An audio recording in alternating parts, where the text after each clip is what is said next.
And here's what's happening at Ewetopia Farms today. So today we're vaccinating sheep. Well, this gun's not working. And things aren't always as easy as they look. We're putting more bedding out in the pens. We've got a long-tailed Suffolk. I thought she was going to die on me. But yeah, what a turnaround. Let's get started. So I brought microphones today. I'm going to attach them to me and Arnie. They're not on yet. So that you can hear what it's like to work with your spouse.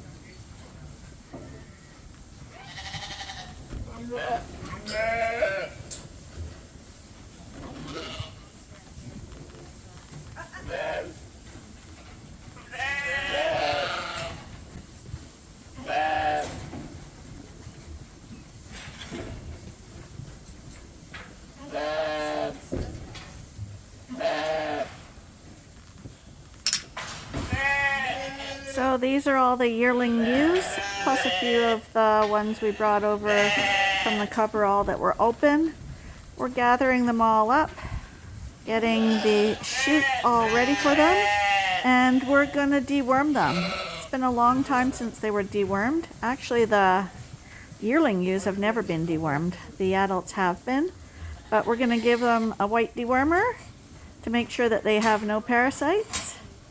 And we finally had some time to get this done.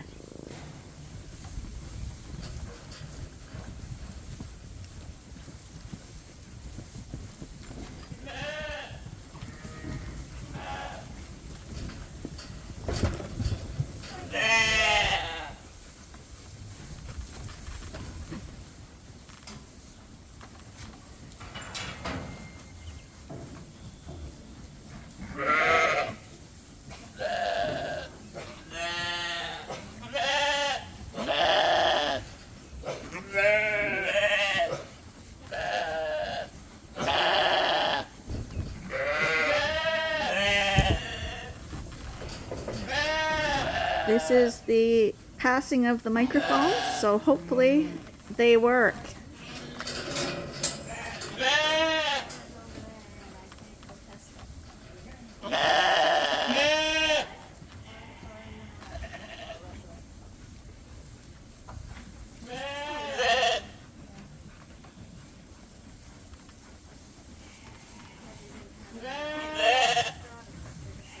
Right now Arnie's just putting the valbazen on his back. That's the brand of dewormer we're using.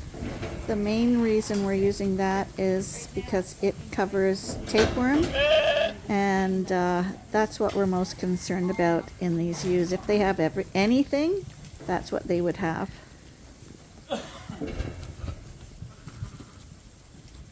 So we're going to see if this is recording, because I don't really know. Okay, as I look at my video, I see that Arnie's microphone is definitely not working. We can hear him talking, but it's not coming out of the microphone. And the big girls, I'd give them more if you're going to do them too. The adults. You know what they say, it's better too much than too little. It's giving too little dewormer creates resistance. Too much is just a little more expensive. It's safer. Well, this gun's not working. Do you want me to go see if we have another one? Well, I know we must.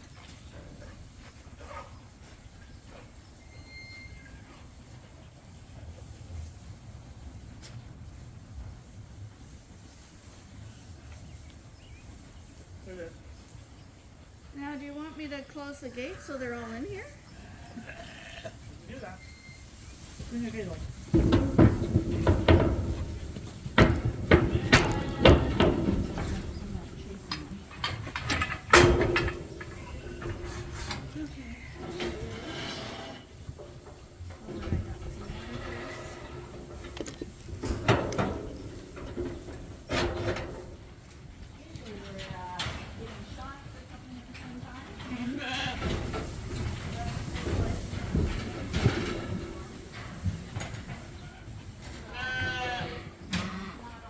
Well, mics aren't working again. I didn't have time to set them up ahead of time, so that's why it's not working. Anyway, we're putting them through the chutes. Arnie's deworming them. This is basically a job that any one man could do at this point. But since we're both here, we may as well both do it. I'm just opening the gates and letting them in and out. What we notice right away is that all the old girls run into the chutes real easily, and you can give them their dewormer easily. But once we get to the yearling ewes, they really have had no chute work because they've had no deworming in the past. We've had no reason to be running them through the chutes. So the last time they actually went in chutes was last year when they were sheared. But aside from that, they haven't been in a chute. So it could be a little more difficult dealing with them getting in the chutes and actually handling them in there, because they do fight you deworming them. Their heads shake around and you have to have a good grip on their muzzle so that you can get the deworming gun into their mouth.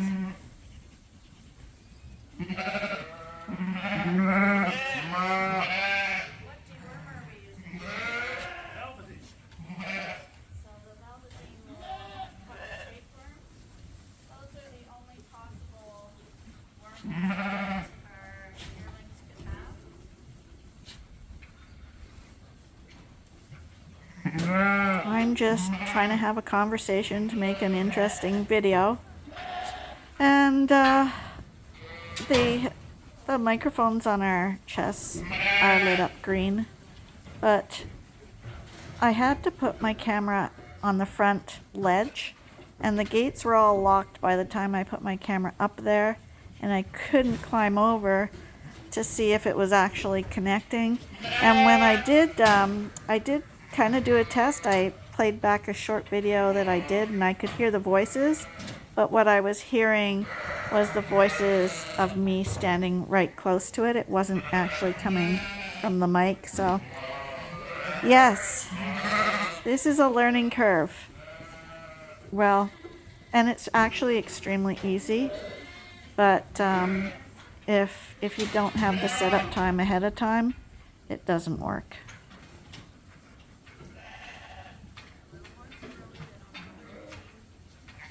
But I'll tell you that one of the conversations we had while we were doing this was that when you watch them, other farmers deworming their sheep in the chutes, we watch all the time because they're in the UK especially, and Ireland and stuff, and New Zealand, they're running them through the chutes. It feels like every month, doing something with them in the chutes, deworming them. They do way more deworming there than we do because they're out on pasture. And once you're on pasture, you are going to be having worm issues. You're going to be having more foot issues. You're going to, just having to check your sheep more often. That is the bonus of confinement systems, because the sheep aren't prone to the nasties of nature, let's say. But what we notice is that they make it seem so easy, that they put the deworming gun in their mouth and it just goes boom, boom, boom, boom, boom, and the sheep never fight or struggle or anything, or they don't struggle to go down the chute. It just seems so smooth, and I don't know if it's because, like I say, they're doing it all the time, or are our sheep bigger, so they're just a little bit harder to hold and manage, or is it because our sheep aren't as used to the whole process, or is it because we're not used to doing the whole process? Because, like I say, it's not a monthly occurrence at our farm. It only happens at odd times of the years. But that was one topic of conversation, because these yearling ewes did struggle quite a bit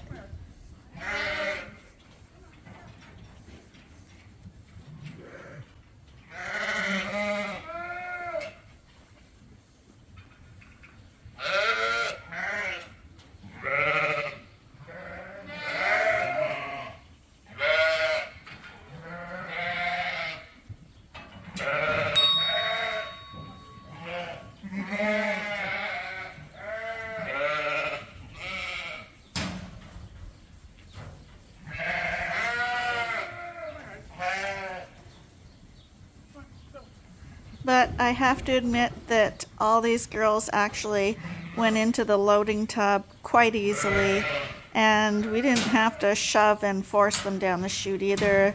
They were flowing really well for us. It was just the actual deworming process that they didn't like, and you can't really blame them. I mean, you're putting a metal gun down their throat and squirting dewormer in there, so they don't know what it's all about. I can understand why they would struggle. But in general, they went through the chute really, really easily, and we were done in, I think it took us half an hour to do. I think there's 110 sheep in there, so not too bad at all.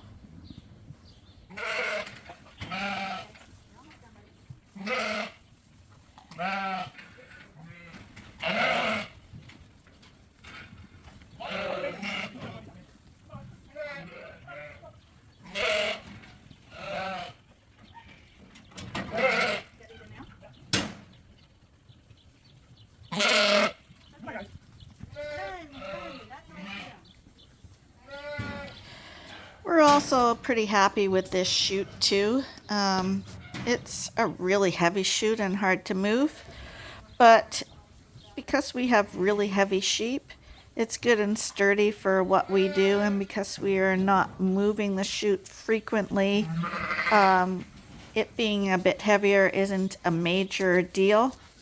But this is a very basic chute. It's got a crowding tub to gather them in, and then the chute that you bring them down, and it's got a guillotine gate, and we've got other headlocks and stuff we can put at the end if necessary. But they work pretty slick, and I would definitely recommend that anyone who has sheep has a sorting chute ready to use, because life is so much easier and less stressful with a chute. Oh, and there, that was the only escapee. We had a Suffolk that jumped over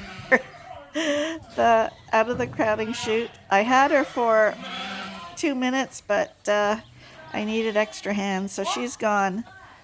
We have one trial sheep that didn't get dewormed, so she should be fine. But yeah, as I was saying, handling systems are key to making your work with the sheep so much easier. And it doesn't have to be a really expensive tapari system. The tapari is for people with like hundreds and hundreds of sheep, like way more than us, and who are using chutes frequently, because this is an $1,800 chute. Very affordable for the average sheep farmer, as opposed to a $50,000 chute, which the payback is going to be really difficult with sheep unless you're running probably like 1,000 sheep, in which case I can see why you would use one for sure. That's okay. Probably didn't even need deworming anyhow. I don't think any of them needed deworming actually, but I guess story, I guess.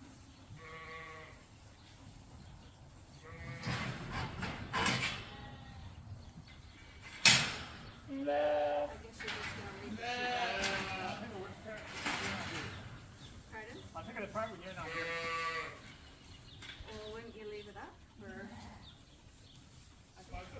The problem with the chute is every time they go by, they open up those trap doors.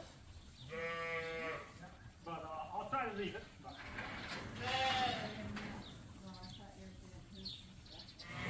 Okay, now we've gone from vaccinating to putting more bedding out in the pens. We're in the coveralls with the Suffolk lambs and the last group of lambs. So the youngest of the two groups we're working on now. It's extremely hot and humid today. Not a nice time to be rolling out hay or bedding, but their pens are quite dirty because of the humidity, so it's time to get it done. towards us. Yeah, it does look like a big storm's coming in. Coming right to the ground. Yeah, I think we're supposed to get another rainstorm tonight. It's the right heat for it, for a thunderstorm. Yeah, it's very humid. And it feels scorching hot because it's been freezing cold here. So it's not literally scorching hot. It's like 20 degrees, but really high humidity. So the shock difference, we're feeling it, and the sheep are definitely feeling it. This is when you'll see sheep panting. I've said it before, but I'll say it again. Sheep definitely prefer cooler climates. Except Dorpers and the hair sheep that are actually made for the warmer climates. He's got his microphone on still, so you can hear him huffing and puffing and cursing and swearing. And I'll try move these out of his way. Come on, guys, move out of the way, make way, coming through. That's, yeah. Oh, yeah, we do have one sheep in here with a tail.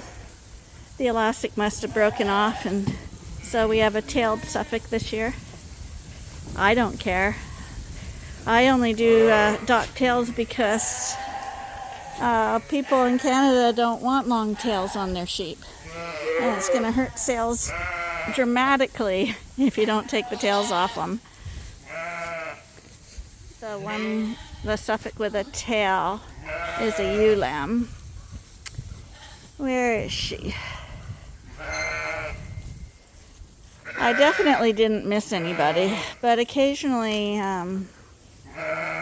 the elastics snap.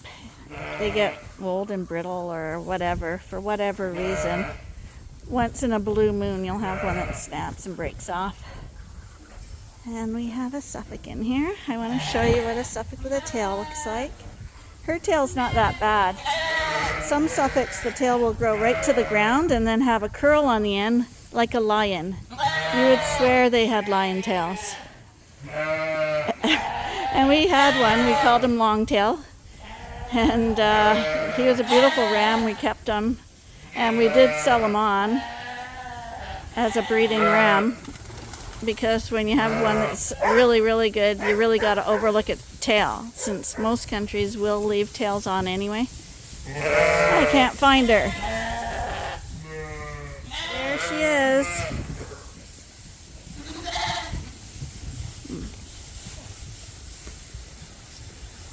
See that tail? Hers is better than I've seen on Suffolks, like I said. But there she is. Doesn't it look cute?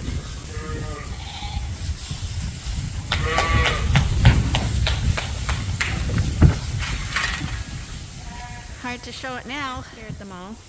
So it took me another half hour to find her again. But there she is. She likes to hide under the feeders. That's why I can never find her. Come on, out you get. There you go. Oh, no, there you go. And now they're kind of all spooked up. So I can probably show her to you better on a calm day when they're not all spooked like this. She keeps hiding on the other side of her mom. That's her mom. She has a short tail. And her tail's funny. It doesn't look as long because she's got a kink in it as well. And you wonder if maybe there is an elastic on there and it just didn't break off. If when we catch her, we'll check that out because it looks kind of funny.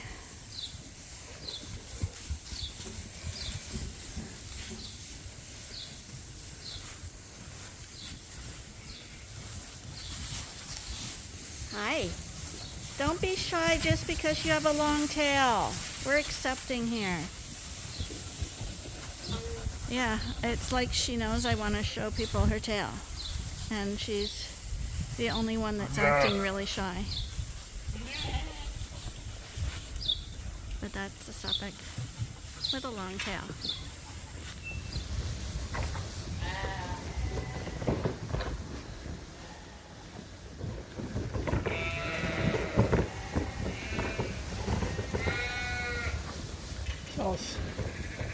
It's about 10 o'clock tonight, and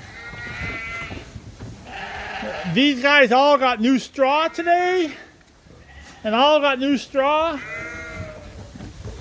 so they're pretty happy, but it's extremely muggy tonight.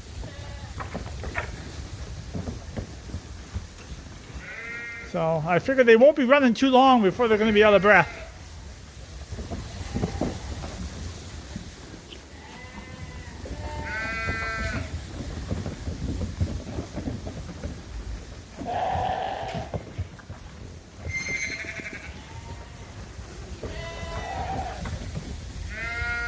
So I just fed him a bale of third cut alfalfa. Extremely good bale, no mold at all in it. So I'm pretty happy with that. And don't like a ewe that's laying off to the end there. I'm not going to check her tonight, but I'm going to check her in the morning. Unless she was nursing. I think that was a ewe that was prolapsing, I think. We took the harness off her. Hopefully she's okay. Little lamb sitting there. Don't like that. Could be just because it's hot tonight, eh?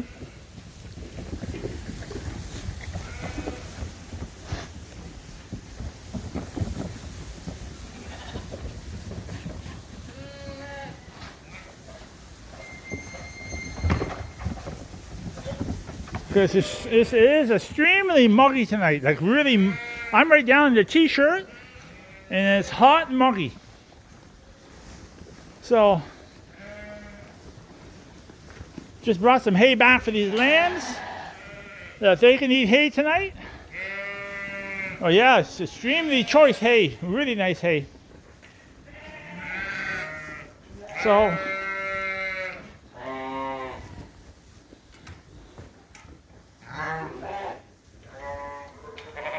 see, I put second cut in there, but animals will tell you what they want. They like this feeder a lot better. See, they'll eat off this feeder way quicker. Anyways, all the curtains are down. We're leaving the door open for ventilation. That's a 14 by 14 roll-up door. And we open, I don't know if you can see it, but we opened up the back door too for more air. To keep the air flowing, keep it fresh. We don't need any problems right now because there's a lot of sheep in here and you can actually feel the heat from the sheep. So, anyways, there's nothing more I can do. I'm going to grab these bottles and head off to another barn.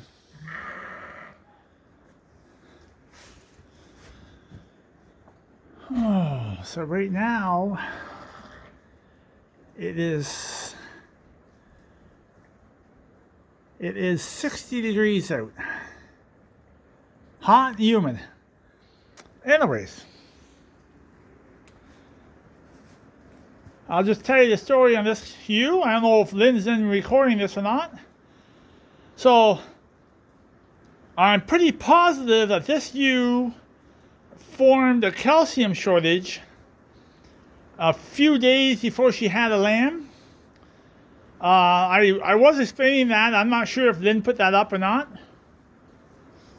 So then she had her lambs and then she couldn't get up at all on her own. So for about 4 or 5 days I've been lifting her up to get her to stand. And by lifting her up, she could only stand for about a minute to half a minute, and then she'd fall over.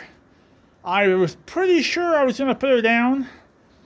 Tonight I came into the barn, and she's up on her own. So that's her lamb right there. I don't know if you can see it. She's actually a beautiful ewe. Extremely good bones on her. So tonight I come in the barn, like I said, she's up on her own. And we did take the clippers to her today because I thought she was too hot. And I did leave the wool on the back because that's what I grab onto to pick her up. I was using that wool for a handle to pick her up. It looks kind of silly, I know. But if she does good the next couple of days, I'm going to take the rest of the wool off. And she was under so much stress. If you notice on the back there, the wool was actually falling out. And when the sheep is under stress, they'll actually lose their wool. So she started to lose her wool. I thought she was going to die on me. But yeah, what a turnaround. But we're not out of the woods yet. And so now what we're worried about is she doesn't lay on that lamb because she's a little clumsy. But you can see right now, I don't know if you can notice it, she's favoring her feet a little bit. Still a little shaky. But anyways, like I said, the next couple of days we'll see if we can take the wool right off if she does better and I don't have to pick her up anymore. She's got a fresh pail of water there. She's got a nice big pen. See her shaking a little bit? But she's eating hay. So we'll see how that turns out. Hopefully she'll do okay and raise that nice ewe lamb. It's a beautiful ewe lamb.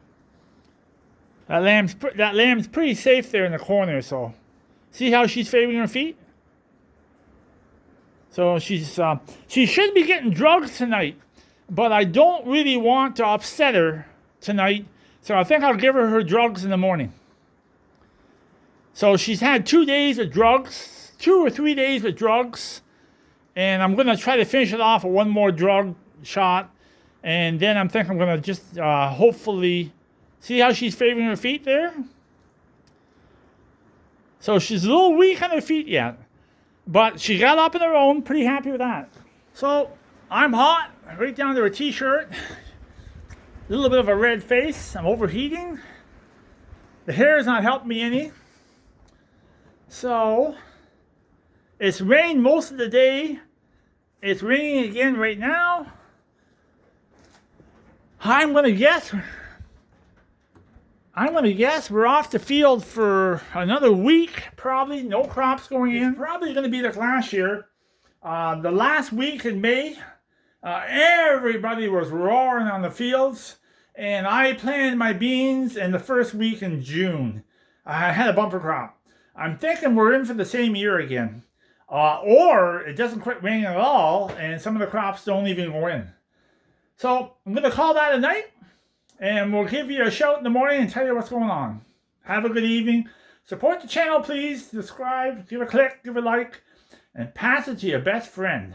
Greatly appreciate it, and we'll see you tomorrow.